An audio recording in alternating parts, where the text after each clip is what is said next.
주문형 엽서를 통한 공룡에 대하여 진행합니다. 고성 공룡 엑스포, 마스코트, 공룡 박물관, 공룡 발자국, 화석 산지로 유명한 상조감, 당왕포와 공룡 발자국, 공룡 우표 전시회, 화석의 생성 과정, 발자국 화석, 화석의 발굴, 공룡 연구자들인 에드워드 드링커 코프, 리처드 오웬, 기데온 먼테, 오스닐 찰스 머시, 공룡의 분류, 실제로 발견된 공룡인 이구아노돈의 복원 과정, 그리고 공룡을 알파벳 순으로 진행합니다. 공룡 주문형 엽서는 청소년 등 우치 초보자들이 엽서만으로 쉽게 공룡 테마틱 작품을 제작할 수 있도록 공룡 관련 정보를 담아 계획적으로 제작된 엽서이다. 벨로키랍토르의 날카로운 발가락 화석의 미터 스탬프입니다. 테마틱 우치를 만들어 보려는 초보자들은 이 엽서만으로도 이야기를 전개시킬 수 있으며 약간의 공룡 우표를 첨부하면 더욱더 훌륭한 작품을 탄생시킬 수 있을 것이다. 엽서들은 고성군, 고성 우체국을 비롯한 기타 단체 발행 엽서를 포함하고 있습니다. 엽서에 포함된 내용으로는 공룡의 탄생부터 멸종, 화석의 생성과 발견, 화석의 발굴과 보관, 공룡의 서식지인 화석의 발견 지역과 공룡의 생존연대, 자연사 박물관 등에 전시된 공룡의 골격, 공룡의 특징과 종류를 분류하였습니다. 1982년 1월부터 고성 군내 여러 지역에서 발견된 크고 작은 공룡 발자국과 공룡 알 화석지의 가치를 알리고 관광산업을 진흥하기 위하여 수천만 년 전 사라진 공룡을 브랜드로 도약을 꿈꾸고 있는 경남 고성군에서 개최하는 이 공룡 엑스포 축제는 고성의 꿈 세계로 라는 슬로건으로 내걸고 심혈을 기울여 주최하는 것으로 생명과 환경의 공존에 대한 중요성을 인식시키기 위해 공룡과 지구 그리고 생명의 신비라는 주제로 개최하였습니다. 경남 고성군 하이면 덕명리의 상조감과 그 주변 6km 이내에 약 3,000여 개의 공룡 발자국 화석을 보유한 고성군은 우리나라가 세계 3대 공룡 발자국 화석 산지임을 세계에 널리 알리고 공룡 공원화, 관광자원화하려는 노력의 일환으로 2006 고성 공룡시계 엑스포를 기획하여 공룡과 지구 그리고 생명의 신비라는 주제제로 2006년 4월 14일부터 52일간 당왕포 국민관광단지에서 개최하였습니다. 2006년을 시작으로 3에서 5년 주기로 열리는데 2009, 2012, 2016년에 열렸으며 최근에는 2021년 10월 2일부터 11월 7일까지 38일간 사라진 공룡, 그들의 귀환이라는 주제로 당왕포 국민관광지를 주 행사장으로 상조감 군립공원을 특별 행사장에서 고성군이 개최하였습니다. 공룡나라 고성의 마스코트로는 세계 최다 공룡 발자국 화석 산지인 고성군이 백악기 공룡의 대표적인 공룡인 이구아노돈을 의인화하여 1996년 5월 20일 마스코트로 지정, 이름을 고성공룡을 뜻하는 고룡이라고 하고 각종 군청의 홍보 및 농수산물의 상표로 사용하는 등 많은 분야에서 활발히 활동하였다. 위의 엽서는 광고 엽서로 고성군에서 의뢰하여 제작되었으며 엽서요금 140원 시기는 인면 맥꽃이나 광고 엽서는 민들레, 인면으로 구분됩니다. 아래의 엽서는 개인이 만든 사제 엽서로 액면 140원 나비우표를 첨부한 것입니다. 고성 공룡박물관은 상조감의 수려한 자연 환경과 세계 3대 공룡 발자국 화석 산지인 고성군의 이미지를 높이고 이에 부응하기 위해 고성군에 2004년 건립한 것으로 부지 면적 7,400제곱미터, 건축 면적 3,442제곱미터, 전시 면적 1,448제곱미터로 지하 1층 지상 3층 건물이고 1층에는 백악기 공원 등 뮤지엄샵으로 구성되었고 2층은 공룡의 상징 조형으로 3층은 발자국 산지로 구성되어 있습니다. 야외공원에는 높이 24m의 공룡탑이 만들어져 있으며 관광객의 조망을 위하여 지상 2층 높이 5.8m로 구조물 총 높이 15.4m의 전망대가 있습니다. 상조감은 쥐라기 공원이라는 영화의 주인공 공룡의 발자국 화석 산지인 경남 고성군의 상조감은 1982년 발자국 화석이 처음으로 발견된 곳으로 1983년 국립공원으로 지정되었고 1999년 9월 14일 천연기념물 411호로 지정된 곳으로 공룡나라 고성을 대표하는 관광지이다. 지층의 퇴적 구조가 그대로 드러나 있으며 상조감은 해식 동굴로 인해 그 모습이 마치 상다리처럼 보인다고 붙은 이름이다. 정작 유명세를 탄 것은 이곳에서 공룡 발자국 화석이 대거 발견되면서부터이다. 경남 고성군 회화면과 동해면 사이에 위치한 당왕만은 수천 개의 공룡 발자국이 산재해 있어 미국 콜로라도, 아르헨티나 서부의 안과 함께 세계 3대 공룡 발자국 화석 산지로서 위상을 높이고 있다. 당항포 관광지 해안으로 가면 거대한 용광류 공룡의 발자국 화석을 볼 수 있다. 해안을 따라 발달한 흑색 진액 지층에 뒷발의 크기가 110cm에 이르는 대형 용광류의 발자국이 발견된다. 뿐만 아니라 조각류와 수각류의 발자국이 더불어 발견되는데 이것으로 보아 1억여 년 전 당항포 주변은 공룡들이 살기에 좋은 환경이었음을 짐작할 수 있다.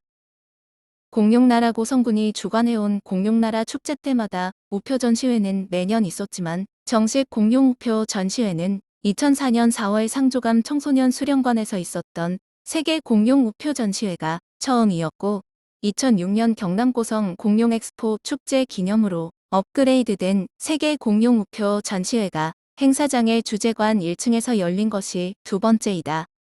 2004년 공룡 우표 전시회 기념소위는 티라노사우루스이며 엽서의 그림은 스테고사우루스이다. 아래의 2003년 공룡나라 고성 우표 전시회의 기념소위는 고룡이를 묘사하였다.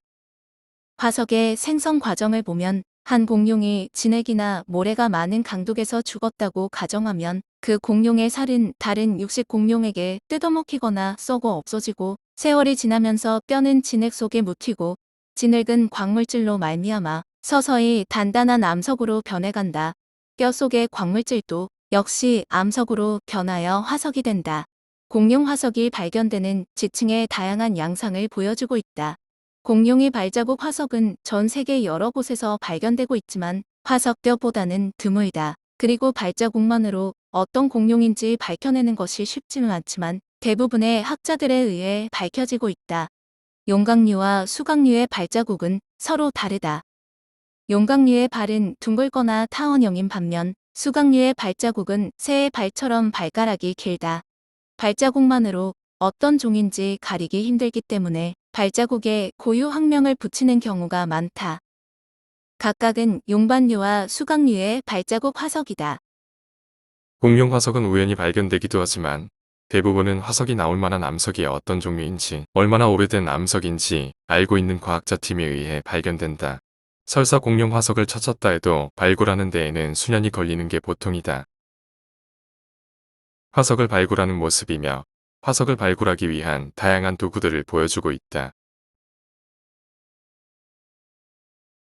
화석은 땅 속에 몇천만 년 동안 하나 묻혀 있었기 때문에 대체로 금이 가고 부서지기 쉽다. 화석은 주변을 둘러싸고 있는 암석에서 드러나기 전 크기를 측정하고 사진을 찍어 두어야 한다. 이것은 과학자들이 뼈의 복원과 공룡의 사망 원인 등을 추정하는데 매우 중요하기 때문이다. 이미 노출된 화석을 발견하는 모습과 이미 발견된 화석 근처에서 새로운 화석을 찾고 있다. 에드우드 드링커코프는 어렸을 때부터 동물과 화석에 흥미를 나타내 18세 무렵 최초의 논문을 발표하고 생전에 1400여 편의 논문을 발표하였다. 오스닐 찰스 마쉬와 공룡 화석 발굴의 경쟁을 벌였으며 진화에 관한 수렴의 법칙 등 여러 법칙의 창시자로 유명하다. 코프의 연구 결과에 의해 복원된 공룡 화석이 박물관에 전시된 모습이다. 해부학자인 리처드 오웬은 1841년 최초로 공룡 디노사우루스라고 이름을 창안하였고 1834년 영국에서 이구아노돈 골격이 또 발견됐다. 이 화석은 1842년 영국 자연사박물관의 초대 관장이었던 오웬이 그리스어로 무서운 혹은 거대하다는 뜻의 다이노스와 도마뱀이란 뜻의 사우루스를 합성해 디노사우리아, 즉 우리말로 공룡이라는 이름을 제안하는데 결정적인 역할을 했다. 오웬은 19세기 중엽부터는 화석동물을 되살리는 일인 복원 작업에 참여하였다. 수정궁 박물관에서 이구아노돈을 복원하는 현장에서 공룡의 화석 안에서 디너 파티하는 장면이다. 의사인 기데온 먼텔은 최초로 이구아노돈의 이빨 화석을 발견하는데 1822년 어느 봄날 먼텔은 그의 아내 메리와 함께 환자의 집으로 앙지를 나갔다. 그가 집 안에 있는 동안 메리는 집 주위를 산책하고 있었는데 공사장에서 파헤쳐진 돌무더기에서 무엇인가 반짝 빛나는 것이 있었다. 그녀는 그 돌을 살펴보고 이상하게 생긴 이빨 화석이 박혀 있는 것을 알았고 바로 남편 먼텔에게 전해주었다. 그는 1825년 영국 학사원 회보에 논문을 발표하면서 현생 이구아나의 이빨과 비슷하지만 20배나 더 큰 이 이빨 화석에 이구아나의 이빨이라는 의미인 이구아노돈이란 학명을 지어주었다. 이 무렵 작성된 먼텔의 복원도는 큰 도마뱀을 바탕으로 그려졌으며 그 위에는 코뿔소의 뿔과 같은 모습으로 그려져 있었으나 지금 복원된 모습과는 전혀 다른 모습이었다. 먼텔이 그린 이구아난돈의 복원 완성도이다. 미국의 공룡 발굴과 연구에 지대한 공적을 남긴 오스닐 찰스 마시는 고척추 동물학자이며 예일대학 졸업 후 베를린 대학 등에서 유학, 후 예일대 교수로 있었으며 피보디 박물관 지질학, 고생물학 부장을 지냈으며 미국의 공룡 발굴과 연구에 지대한 공적을 남겼다. 공룡이란 엄격하게 말하면 육지에서 생활한 용반목과 조반목을 가리키는 말이다. 트라이아스기 말기에 분화되었는데 용반류, 조반류라 함은 골반의 모양에 따라 나눈 것으로 치골이 새의 골반을 닮아 좌골과 평행한 모습의 골반을 갖는 것을 조반류라 하고 도마뱀과 유사하게 장골, 치골, 좌골이 새 방향을 나타내고 있으며 좌골에서 치골이 앞으로 향하는 것으로 식별되는 골반을 가진 것을 용반류라 하며 용반류는 초식 공룡인 용광류와 유일한 육식 공룡인 수강류로 나눈다. 쥐라기에는 용반류인 수강류도 새와 유사한 골반으로 진화하였고 그 후 일부는 새로 진화하였다. 즉, 조반류가 아닌 용반류가 새의 조상이다. 거의 대부분의 용반류는 백악기에 멸종하였다. 새로 진화하지 못한 용반류는 모두 멸종한 상태다. 1853년 빅토리아 여왕이 크리스텔 궁의 허킨스 작업실을 방문했을 때의 모습이며 작업실에서 진행되는 모습은 먼텔이 발견한 이구아노돈을 복원한 모습이다. 먼텔이 복원 완성한 이구아나돈의 그림인데 벨지움에서 다량의 이구아노돈 화석이 발견되면서 잘못 복원한 것이 밝혀졌다. 또 다른 이구아노돈의 복원은 벨지움 브뤼셀의 로얄 광장 근처 성 조르즈 교회에서 골격 복원 작업 중인 모습이다. 당시 이 화석은 공기 중에서 서서히 분해되어 가루가 되는 병인 황철석병을 치유하며 작업해야 했으므로 상당한 시간이 소요되었다. 벨지움 탄광에서 발견된 이구아노돈의 완벽한 골격 화석의 복원 모습이다. 6,500만 년 전 유카탄 반도에 떨어진 거대한 운석의 충돌 순간의 상상도인데 이는 공룡 멸종과 관련이 있다는 학설이다. 공룡 멸종의 원인에 대해서는 수많은 가설이 있지만 가장 믿을 만한 가설은 1979년 발표된 자이언트 임팩트설이다. 지름 17km의 암석 소행성이 초속 12km의 속도로 지구와 충돌하며 지름 180km의 흔적이 멕시코 유카탄 반도에 남아있는데 근거로는 소행성이나 해성에 많다는 원소 번호 77번인 이리디움이 공룡 멸종의 시기 지층에서 유난히 많은 것이다. 폭발 에너지를 계산하면 얼음으로 된 소행성과 충돌했다면 태양 중력을 무시하고도 히로시마 원자폭탄의 수백만 배에 이를 것으로 추정하는 실로 어마어마한 크기의 에너지이다.